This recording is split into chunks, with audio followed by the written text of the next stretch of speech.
Disney characters just give you the warm and fuzzies. I don't know what it is. No, they do. They're timeless. They've been around for so long. Who are your favorite characters? Oh, I love Minnie. My daughter, Eliza, was so happy when we'd go to the parks and she'd see Minnie. Classic. Who's your favorite? My favorite? Ariel. Oh, I feel like I always, Ariel's a good she was one. curious. She finds her voice. Yeah. This is Disney. But so is this. This is the way. And this. 더 잘 보세요. And even this. I love a little chaos. In other words, Disney contains multitudes. The company controls some of the most valuable IP and distribution channels in entertainment history and rakes in more than $90 billion a year. Exterior, daytime, Los Angeles. Enter Dana Walden, co-chair of Disney Entertainment, and our guide to the Magic Kingdom. Our stories have appealed to kids for 100 years. The pull of a Disney story is tremendous. She spent 26 years at Fox, where she took the network from fourth to first with hit shows like Glee and Empire. And she's widely seen as one of Hollywood's savviest executives with a powerful web of talent relationships. But even veterans like Walden are facing challenges. As revenues from traditional TV and movie theaters decline, studios are battling for market share in the growing business of streaming. On top of all that, political challenges have put Disney and its subsidiaries like ABC in the spotlight. At what point did you realize this was a problem? When they pulled the show off the air? The stakes are high for Disney and for Walden, who's one of a few candidates with a shot at succeeding longtime CEO Bob Iger. That would certainly be a fairy tale ending. But first, she needs to help keep this iconic brand from turning into a pumpkin. Is the golden age of entertainment behind us, or is the best still yet to come?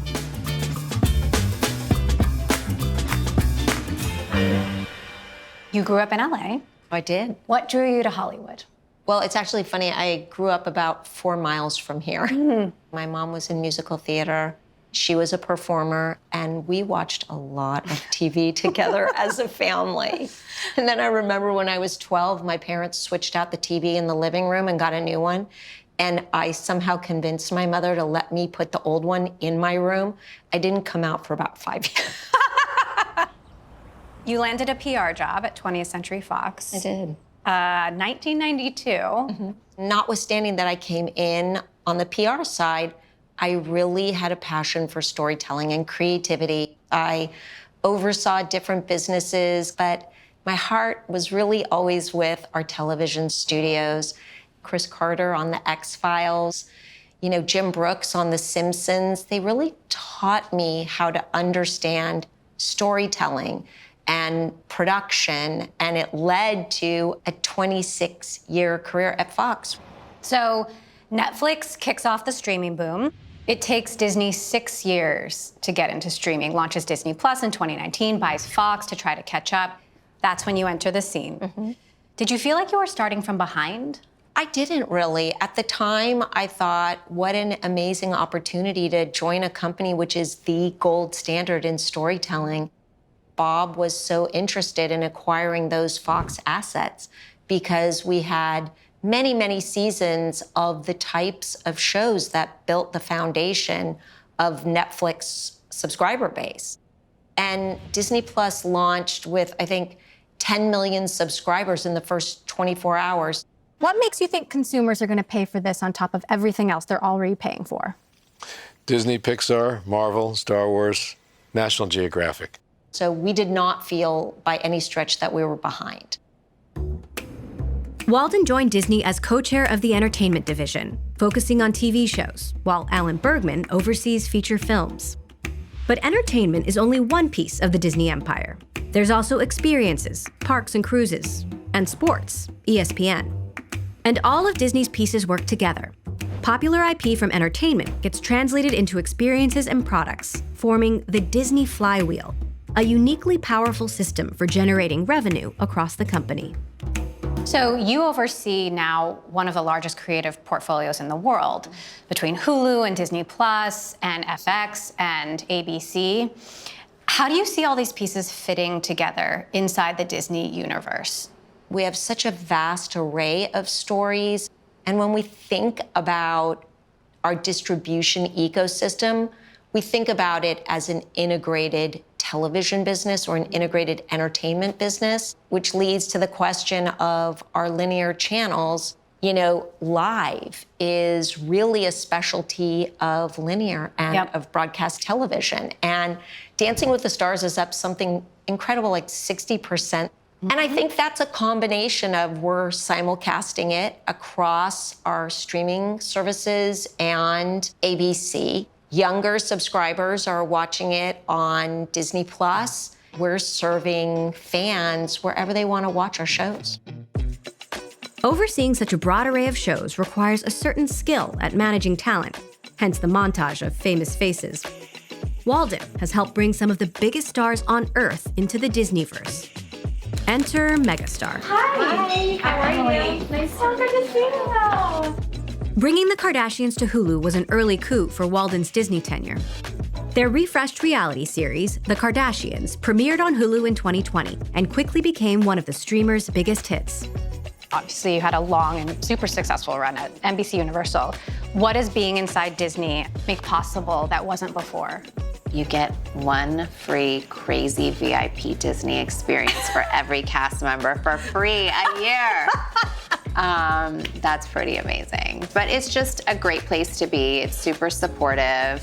You were looking for a new home for the show, and Disney and Dana Walden came knocking. It was the next evolution of us, maybe elevating our show, giving it a different look, being able to continue what we were doing, but having a different experience. What is Kris Jenner like in a negotiation? I think I'm tough, but I think I'm firm, I'm direct.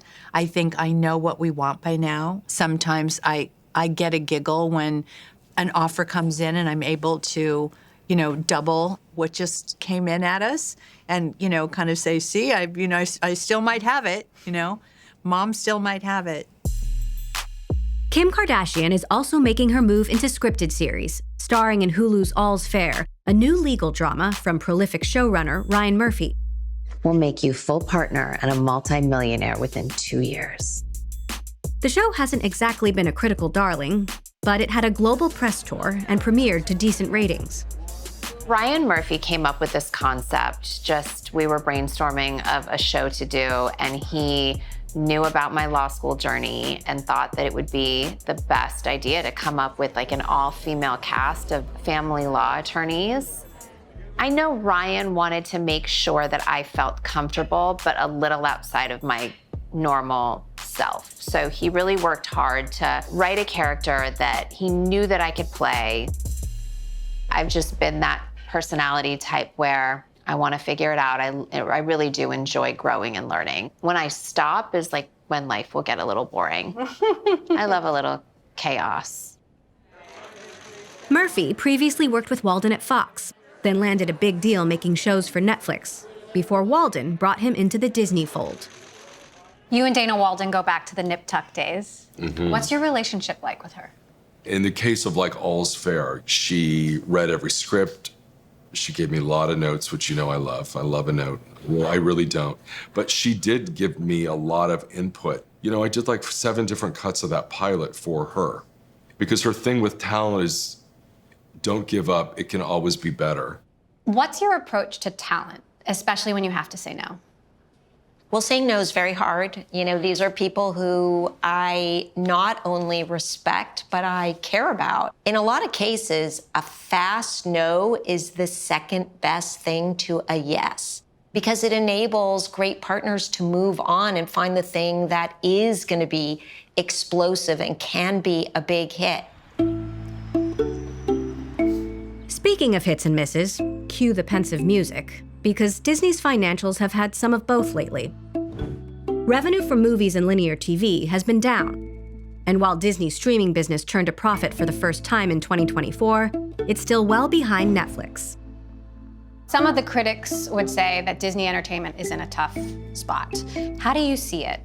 It depends on, what moment in time. We are growing all of those important metrics. I can't speak to whether expectations keep being set beyond where we're delivering, but the growth is there.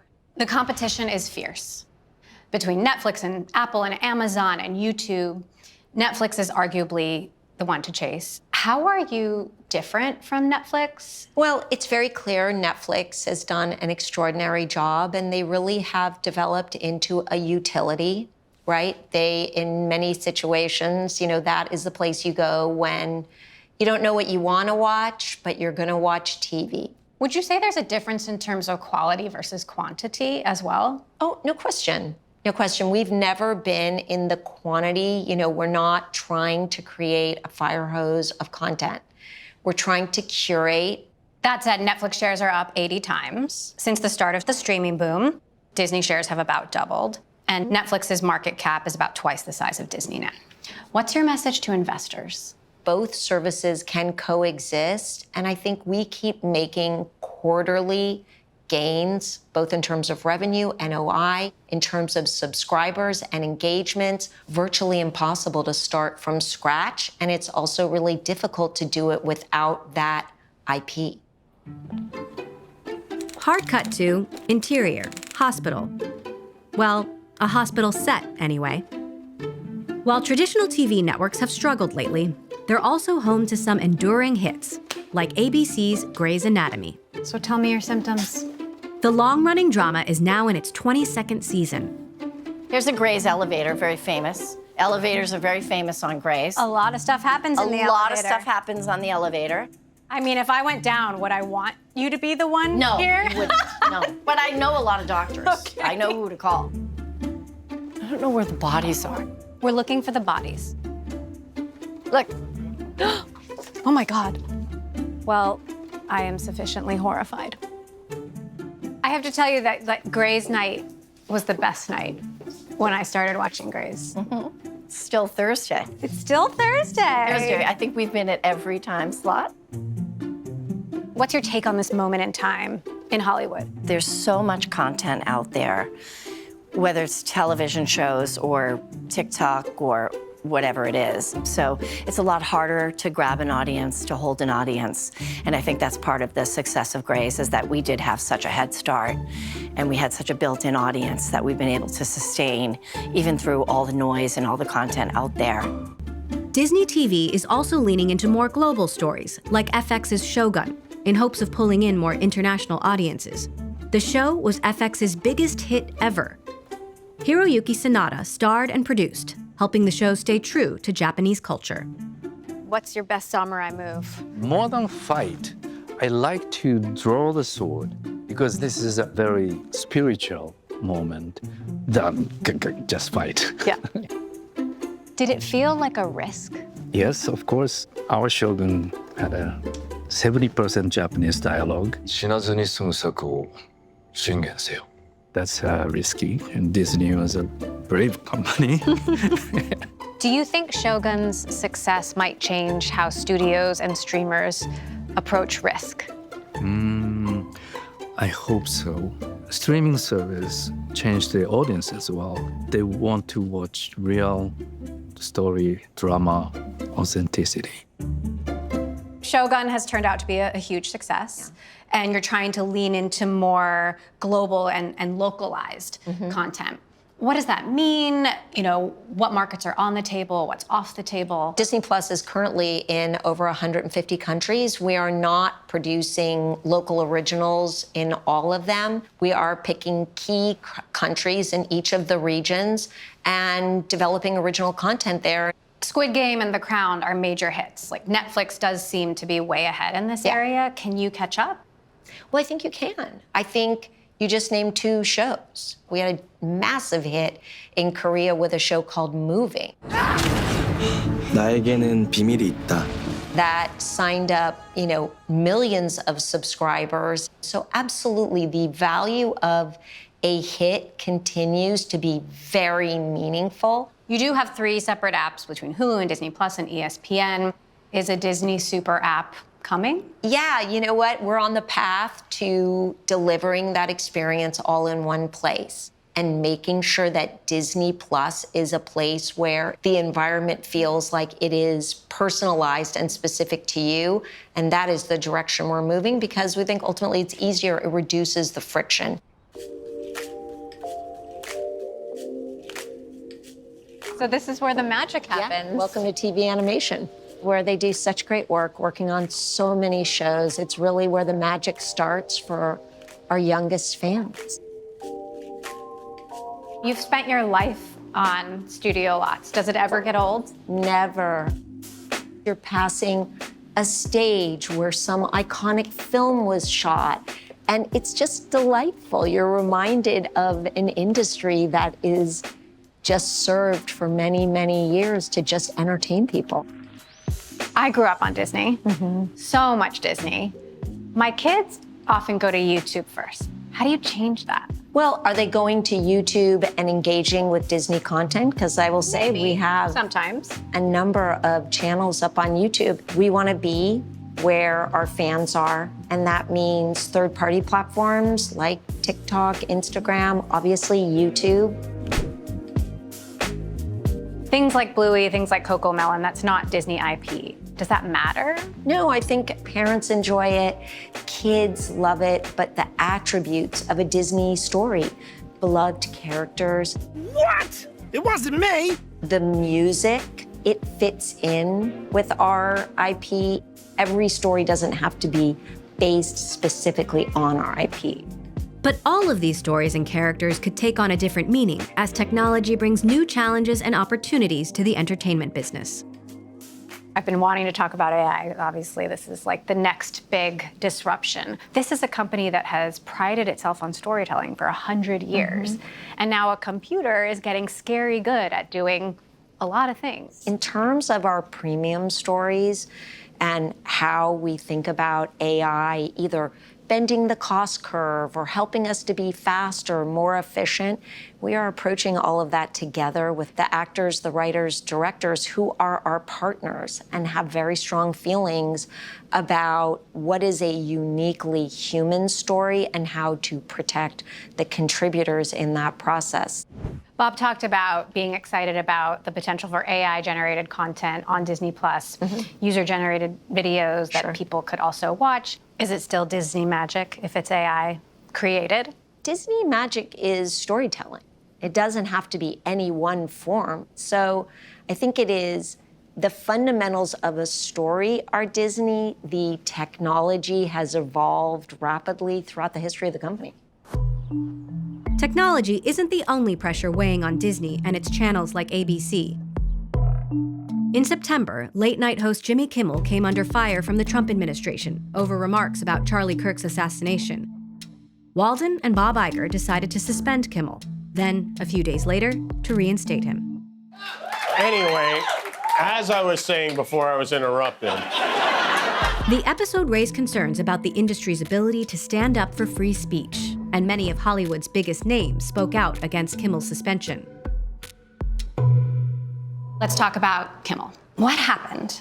And what were the conversations between you and Bob and Jimmy? We were thinking about only one thing as we made that decision very close to his show going back up on that Wednesday. And that was, the situation was extremely heated. We wanted to take the temperature down. We didn't think that was going to be possible that night. So we hit pause to have conversations with Jimmy. We wanted to resolve the situation in a certain way to protect our employees, to think about our audience. Did President Trump call you or Bob or vice versa? Did you get any pressure from the White House? He did not. We did not hear from them. There are reports that cancellations of Disney Plus and Hulu spiked after the incident. How do you balance free speech and creative freedom in a polarized climate? Well, I think those reports were highly exaggerated. You saw the number of subscribers that we reported during our earnings. We had a very strong quarter. I think that this issue is firmly in our past. For Walden, handling the Kimmel crisis might have been good practice for what could be her next role. Disney has clearly struggled with its succession planning in the past. Disney has considered a co-CEO structure to replace Bob Iger. What's the succession plan? What progress has been made on a successor? Will it be someone inside or outside? Can you share any? It'll be someone great. The biggest story in Hollywood now is who's going to be the next CEO of Disney. And, you know, there are pundits and analysts all over TV and podcasts talking about who's in the lead, and you're one of the leading candidates, so they're often talking about you. They're often pitting you against your colleagues. What's it been like for you on the inside? Well, being pit against my colleagues, I don't appreciate because we have incredible relationships. We are a very tight organization, but I have enormous faith in where this company is going. There is a world-class team at this company who is navigating the path into the future. What is the future of Disney? The company is so big, you might as well ask, what's the future of entertainment? It's a tricky question. What's your hope for Grace? Whatever happens, happens. I've long ago stopped trying to predict or hope what happens. I think the business has gotten harder, and I think that there are less opportunities now, and there are less slots. We have been very traumatized by the pandemic, and I think by the strikes, and I think by the political climate, and I sort of feel that everybody is unifying in a really beautiful way and trying to make products that uplift and unite. You have been at the center of so many reinventions. You know, obviously TV, streaming, now there's AI. What do you think it's going to take to lead a 100-year-old company into the next century? Well, I think it's a lot of the things we're doing right now. Understanding the consumer, being able to personalize experiences, building out our technology product, creating features, again, that are unique to this IP that will delight people the same way they are delighted when they go to our parks. Is the golden age of entertainment behind us, or is the best still yet to come? Oh, I don't think it's behind us at all. I think even in a world of AI, more premium are the best stories and the best live experiences. I think we're going to continue doing that, and it's going to mean something to future generations and especially to parents who want to pass down that experience to their own kids. So the best is yet to come? I think so, absolutely.